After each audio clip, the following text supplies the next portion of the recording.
Howdy folks, hope you're all having a good one, and welcome back to World of Warships with Rear Admiral Jingles, where in today's video, I don't really know how to describe this one.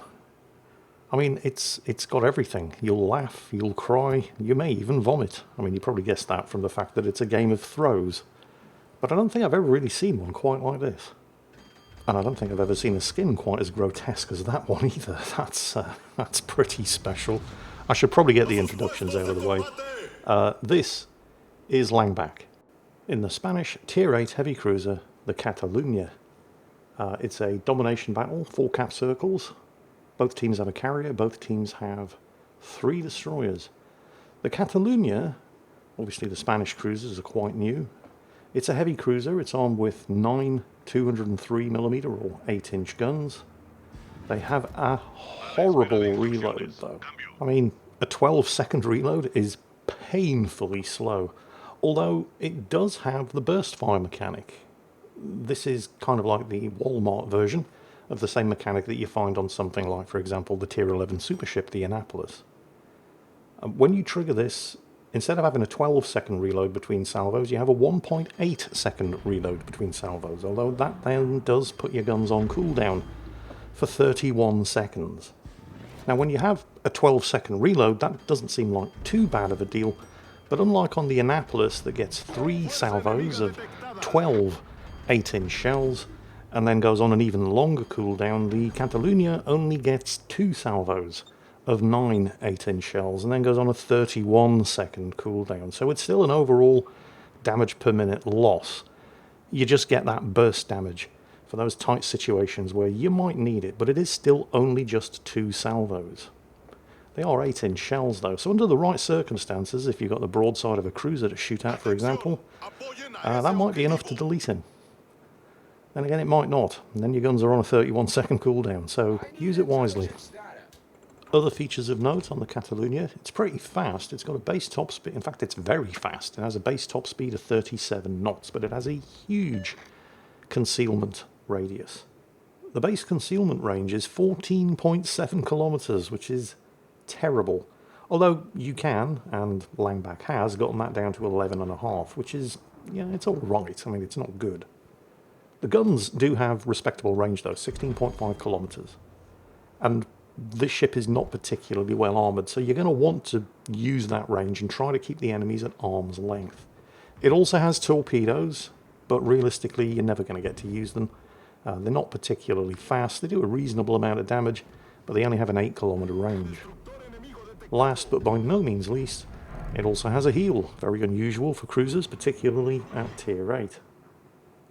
Meanwhile, contact has been made with the enemy, and Langback is looking at the Nürnberg over there and licking his lips, although for some bizarre reason he had the armour piercing loaded and he's now switching to the high explosive. Which is weird because that's a Nürnberg. 8-inch armour piercing can basically citadel it from any angle, although its armour is bad enough that it takes large amounts of damage from high explosive too. He's switching back to the armour piercing now because, well, just watch. Oh, that was disappointing. Only 1 penetration. The Nürnberg really should. I mean, he's spotted by the Kagero, so he's not going to go undetected here. But he's not helping his case by firing his guns and ensuring that he stays there we go. And again. Yes, the Nürnberg. Light cruiser, mid-tier, basically made out of citadels. Shot out from the rear turret. Yeah, there he goes. Langback's first kill. Not the first blood award though. The enemy team have already lost 1 destroyer. This is a pretty terrible start for them. The enemy Kagero got taken down, threatening the cap circle at Bravo, which Langback's team are attempting to take, but are currently being cock-blocked by the other 2 enemy destroyers, the Stord and the Akatsuki, who are both spotted. Or at least were. No radar in this battle, by the way. I mean, sure, there's a carrier on each team, but there's almost always 1 carrier on each team. So in theory, this should be party time for the destroyers. And yet destroyers just keep dying. The enemy team have lost their Kagero. Langback's team have just lost their Z-39. Although the presence of the two remaining enemy destroyers in the cap circle at Bravo over there on the minimap is, how can I put this? Well, it's managing to keep most of the battleships on the team at arm's length. If you look at the minimap there, the West Virginia, the Roma, they're not going anywhere near that cap circle with two destroyers in it. The Zeton, on the other hand, is feeling a bit brave. In its position, I'm not sure it'd be that brave, not with the rest of the team hanging back, charging into a cap circle, with two enemy destroyers in it, which is also putting him in a position where he's getting flanked by the Kansas and the Fuso. In order to avoid eating broadsides from the Fuso and the Kansas, he's going to have to sail further north, and that's going to put him in torpedo range of those two enemy destroyers. So there are no real good choices for that Zeton to make, other than turn around and maybe get the hell out of there. But it may be too late for that. Meanwhile, over here, Langback, he's not fighting over here alone. I mean, he's got the Kagero up ahead spotting for him, and he's got a Monarch and a Richelieu with him, but they're kind of hanging back, which means he's public enemy number one, not just for the Bismarck over there, but also the Amalfi, who keeps spraying him with sporadic bursts of semi-armed piercing. Meanwhile, the Zeton's extremely brave push into that cap circle at Bravo appears to be paying off, because he spotted both of the enemy destroyers, nailed one of them with his secondaries, and the other knocked out by some supporting fire from the West Virginia. So the battle is precisely 6 minutes old. The enemy team have already lost all three of their destroyers.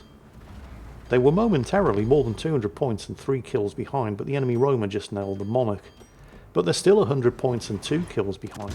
They only have the cap circle that they started with. Langback's team have claimed an additional one, along with the one that they started with, and thanks to the Zeton, they're now in the process of flipping the third cap circle.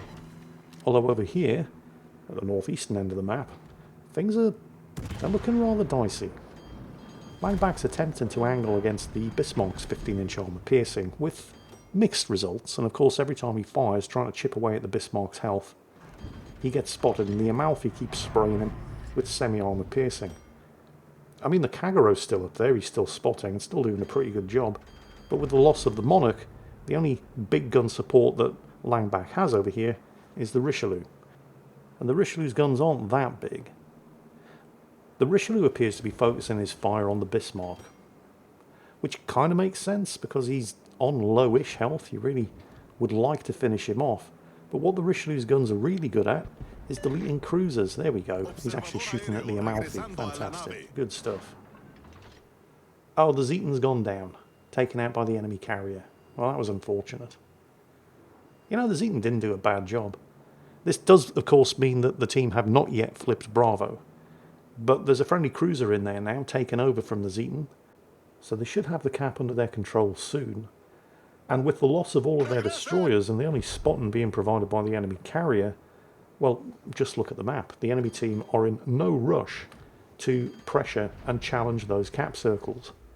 Not with 2 destroyers still lurking around, so they're all falling back into the northwestern quadrant of the map, which is setting them up for an easy crossfire from both of the flanks. I mean, theoretically, we should be about to witness some carnage of biblical proportions as the enemy team all cluster in that one section of the map. But you have to get the guns around the flanks in order to take advantage of that. And the Roma and the West Virginia are attempting to do that down in the southwestern end of the map, although the West Virginia is not particularly fast and it's going to take a while to get into position. And the Rahmat, or however the hell you pronounce the name of that cruiser, has now managed to flip Bravo, giving the team 3 of the 4 cap circles. And even the Richelieu has moved up into a flanking position around the cover of the island there. And while it appears that Langback is playing a very dangerous game here, and to a degree he is, as the only spotted cruiser on this flank and on less than half health, it's only really the Roma over there, who he's just set a fire on, who appears to be focusing him. Oh, the team have just lost the West Virginia. The enemy team have equalised on the kills, and they're now only 10 points behind, although Langback's team do still have 3 of the 4 cap circles. But the West Virginia's 16-inch guns would have been extremely useful for getting some flanking fire at that big cluster of enemy ships around the cap circle at Alpha. That just really leaves the Roma, and he doesn't appear to be in any rush to push any further north. The friendly Roma, that is, down in the southwest, not that Roma, the enemy one, who's just suffered another fire. And that one's going to burn for its full duration.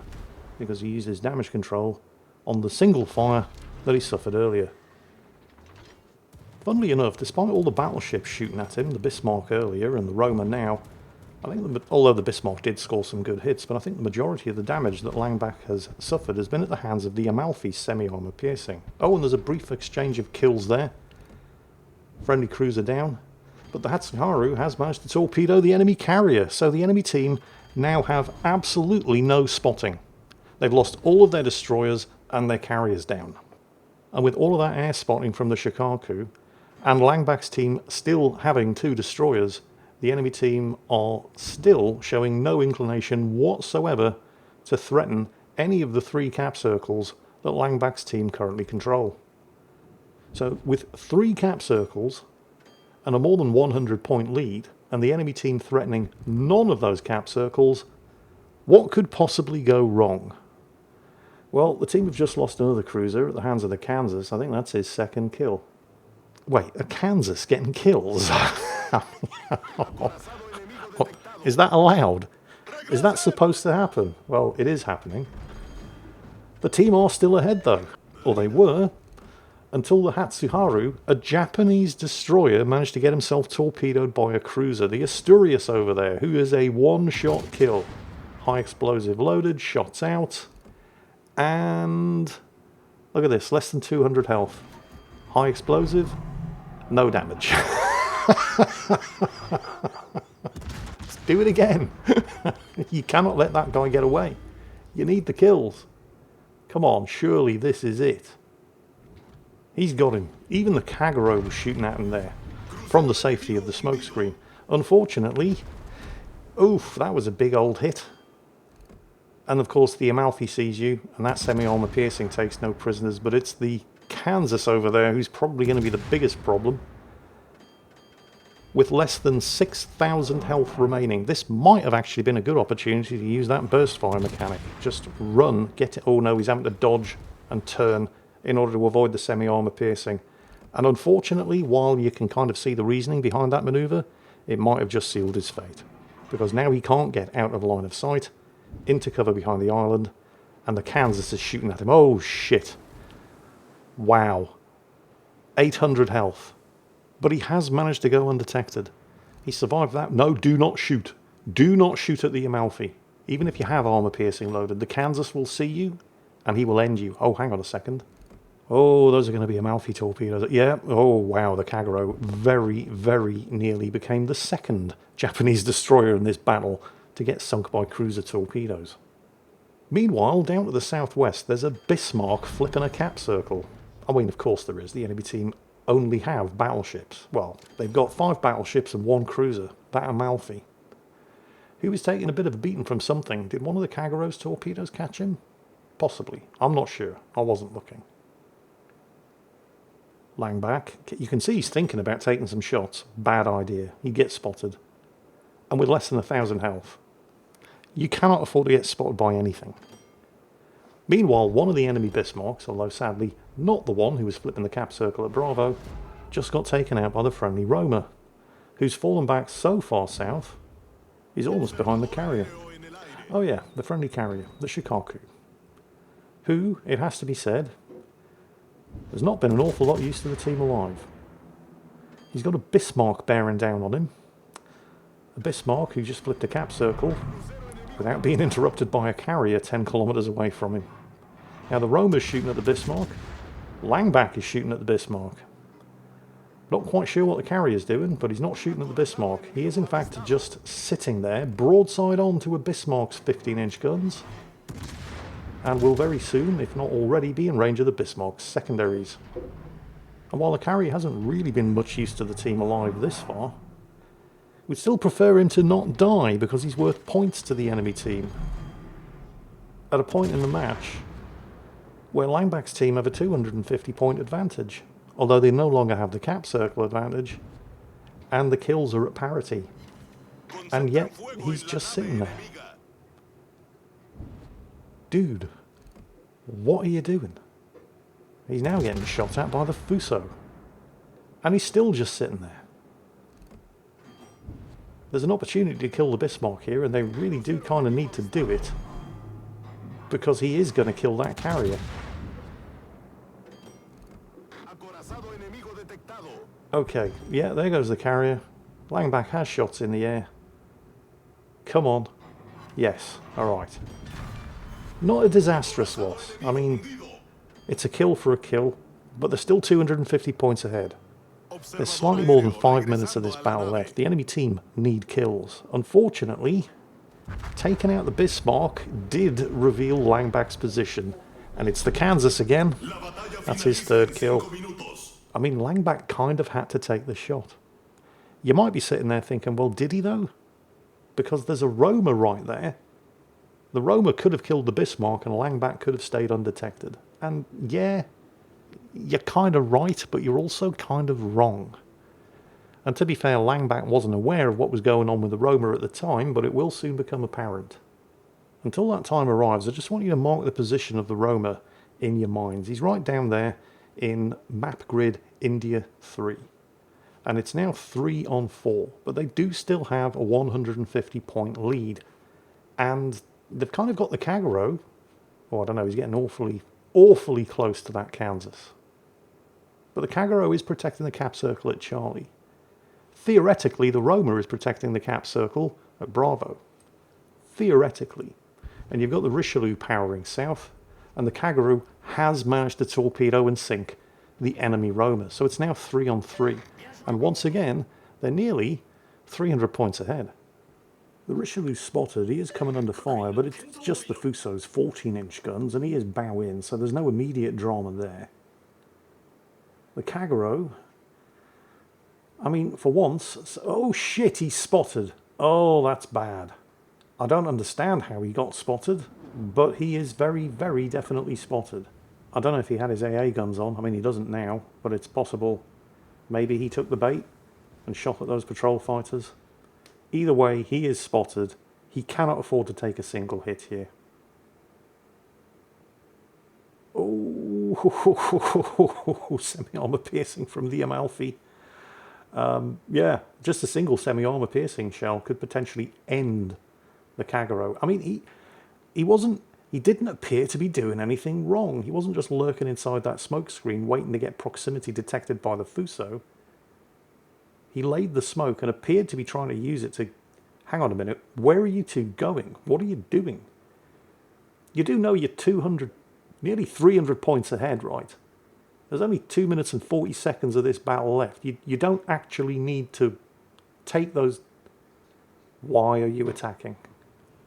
Oh no. Oh, this is really, really bad. What we have here are two friendly ships with less than 10,000 health between the two of them, attacking with a 300-point lead and 2 minutes of this battle remaining, attacking 3 enemy ships who, between them, have more than 100,000 health. And not only that, they're driving into a crossfire and giving broadside to those 3 enemy ships who, between them, have 10 times their health. The Richelieu just got bitch-slapped by a broadside from the Fuso. The only good thing that happened there is he did at least take the Amalfi down, but it's not a points-neutral exchange. Battleships are worth more than cruisers. Meanwhile, the Kagero, who is now easily the fastest ship in this battle, as well as the stealthiest, has a Kansas crawling towards him at 20 knots, lands 2 torpedoes, and then, well, at least he starts motoring away from the Kansas. But look which way he's turning. There's a Fuso over the... Oh my god. Gets himself spotted by the Fuso, immediately starts getting pelted and taking hits from the Fuso's secondaries. I think we can safely say it was at this point that the Kagero knew he'd fucked up. He backs up behind the island, which at least shelters him from the Fuso's secondaries, but just gives the Fuso time to reload high explosive on its 14-inch guns, and of course this is just getting him closer and closer to the Kansas's secondaries. Backs out from around the side of the island, which is exactly what the Fuso was waiting for. Boom, headshot. That just leaves the Roma. Last surviving ship on the team hasn't moved from the spot that I asked you to note earlier when the Shikaku went down. Obviously AFK.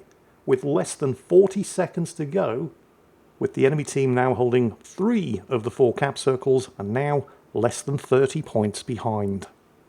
And it's at this point where the Kagero, who just chose violence when he should have run away, reports the position of the AFK roamer to the enemy team so they can kill him and throw the match.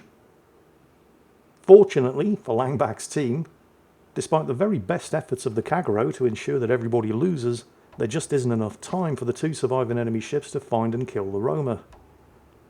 But they might still win on points anyway. Oh, it's going to be awfully close. Oh, there it is. Victory by 4 points. Wow. It turns out the AFK roamer was the real MVP. Don't know why he went AFK.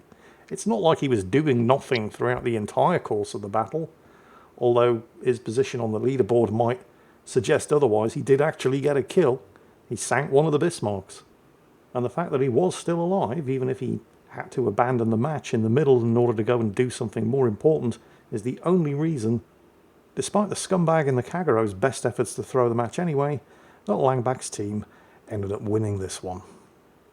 I'm sure you're going to have a few words to say about this one in the comments, and I look forward to seeing what it is that you have to say. But that is it for today. I hope you enjoyed this episode of A Game of Throws, and as always, take care, and I'll catch you next time.